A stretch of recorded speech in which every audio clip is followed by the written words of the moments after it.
প্রেরণায় আজকে আমরা চুলটা দান করতে এলাম। আমাদের চুলটা দেওয়া হয়ে গেছে।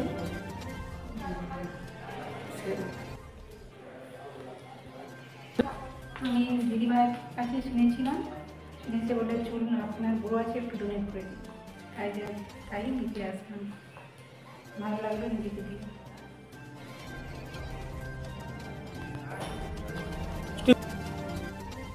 কি নাম আপনার? কাকলি পালজানা। কি করেন? আমি একজন আশা করি। হঠাৎ করে এই চুলদানের মতো সিদ্ধান্ত নিলেন কেন? সিদ্ধান্ত নেওয়া বলতে চুলটা তো অনেকটা বড়, এবার আজকের বর্তমানে এই সময় ক্যান্সার রোগীদের চুল দান করে পাশে দাঁড়ালো দাসপুরের কাকুলি সুলেখা। মেয়েদের সৌন্দর্য চুল, সেই চুল ক্যান্সার রোগীদের কেমোথেরাপির ফলে উঠে যায়। নজর রাখুন পিবিএন বাংলা নিউজে। সাময়িকভাবে ক্যান্সার রোগীরা নিজেকে অন্য রূপে দেখে অনেকটাই ভেঙে পড়ে। এই সমস্ত ক্যান্সার রোগীদের হেয়ার ডোনেশনের মাধ্যমে তাদের সৌন্দর্য ফিরিয়ে দেওয়া হয়। ভারতীয় রেড ক্রস সোসাইটির ঘাটাল শাখা আজ রেড ক্রস ভবনে হেয়ার ডোনেশনের ব্যবস্থা করে। জানা যায়, রেড ক্রসের উদ্যোগে বেশ কয়েকবার হেয়ার ডোনেশন ক্যাম্পের ব্যবস্থা করা হয়েছে।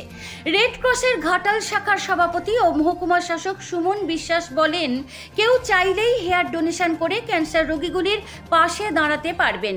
আগামী দিনে যারা হেয়ার ডোনেশন করতে চান তারা সরাসরি মহকুমা শাসক ঘাটাল বা রেড ক্রস সোসাইটিতে যোগাযোগ করতে পারেন। কাকুলি দাস জানা পেশায় আশা কর্মী। তিনি বলেন, আমি যখন জানতে পারি ক্যান্সার রোগীদের জন্য চুল দান করা যায়, তারপর সিদ্ধান্ত নিই আমি নিজেই হেয়ার ডোনেশন করে ক্যান্সার রোগীদের পাশে দাঁড়াবো। আগামী দিনে অন্যদের উৎসাহিত করব হেয়ার ডোনেশন করার জন্য।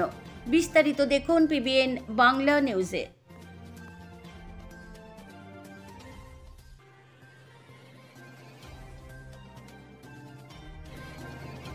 রেড ক্রসের উদ্যোগে দুটি মহিলা চুল দান করলো, কেন এই প্রোগ্রাম? এটা আমাদের প্রায়ই হয়, মাঝে মাঝে বিভিন্ন মহিলারা আসেন রেড ক্রসে চুল দান করার জন্য। তো এটা আমাদের একবার বড় একটা ক্যাম্প আমরা করেছিলাম ঘাটালে, তো সেখানে প্রায় 50 জন মহিলা এসেছিলেন চুল দান করার জন্য। তারপর থেকে মাঝে মাঝে অনেকে দান করেন।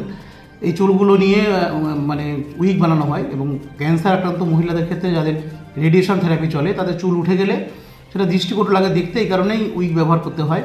তো সেই উইকগুলো ফ্রিতে সাপ্লাই দেওয়ার জন্য বিভিন্ন এনজিও কাজ করে, তো তাদেরকে আমরা এই চুলগুলো পাঠাই, যারা ফ্রিতে এরকম উইক মানুষকে প্রোভাইড করে। খুব ভালো উদ্যোগ ক্যান্সার আক্রান্ত মহিলাদের ক্ষেত্রে। এই উইক চুলটা কাজে লাগে। ন্যূনতম 1 ফুট দৈর্ঘ্যের চুল কেটে নেওয়া হয় এবং সেগুলো থেকে এই উইকগুলো তৈরি করা হয়।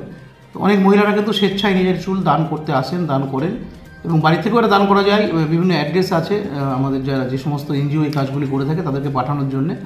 রেপুটেড যে এনজিওগুলি আছে সেখানে অনেক যারা চাইবেন চুল দান করতে, বাড়িতে বসে চুল কেটে এটা প্যাকেটে ভরে সেটাকে ওই অ্যাড্রেসে পাঠিয়ে দিলে সেটা বাড়িতে বসেও কিন্তু করা সম্ভব। নতুন করে কেউ যদি দেয় আপনাদের সঙ্গে যোগাযোগ করলে অবশ্যই রেড ক্রসের সঙ্গে বা আমার সঙ্গে যোগাযোগ করলে আমরা ব্যবস্থা করে দেবো। আজকে চুল দিতে এসছে? আমরা আসছি আজকে, মানে স্যারের শুনে ওএসপি সাহেবের আগে জেনেছিলাম 1 বছর আগে, তারপর স্যারের অনুপ্রেরণা